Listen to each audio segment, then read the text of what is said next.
महाराष्ट्र न्यूजमध्ये आपले स्वागत आहे। मंत्री अदिती तटकरे यांच्याकडून अंगणवाडी सेविका मदतनीस यांच्यासाठी आली आहे आनंद वार्ता। काय आहे पाहूया। तत्पूर्वी चॅनलवर नवीन आहात तर चॅनलला सबस्क्राइब करा। अंगणवाडी सेविकांचे मानधन रखडलेले नाही, मंत्री अदिती तटकरे यांचे स्पष्टीकरण।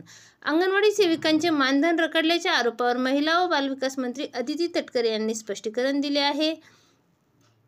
अंगणवाडी सेविकांचे मानधन रखडल्याच्या आरोपावर महिला व बालविकास मंत्री अदिती तटकरे म्हणाल्या की सेविकांचे मानधन दर महिन्याला वेळच्या वेळी दिले जाते आणि कोणतेही रखडलेले नाही। मार्चमध्ये राज्याचा नवीन अर्थसंकल्प सादर झाल्यानंतर एप्रिलमध्ये नवीन अर्थवर्ष सुरू होते, त्यामुळे काही तांत्रिक कारणामुळे थोडा विलंब होतो, पण असा विलंब सर्वच विभागामध्ये सामान्य आहे, असे त्यांनी स्पष्टीकरण दिले आहे। अंगणवाडी सेविकांचे वेळेत मानधन मिळावे यासाठी सरकार सतर्क आहे, असेही मंत्री अदिती तटकरे यांनी नमूद केले।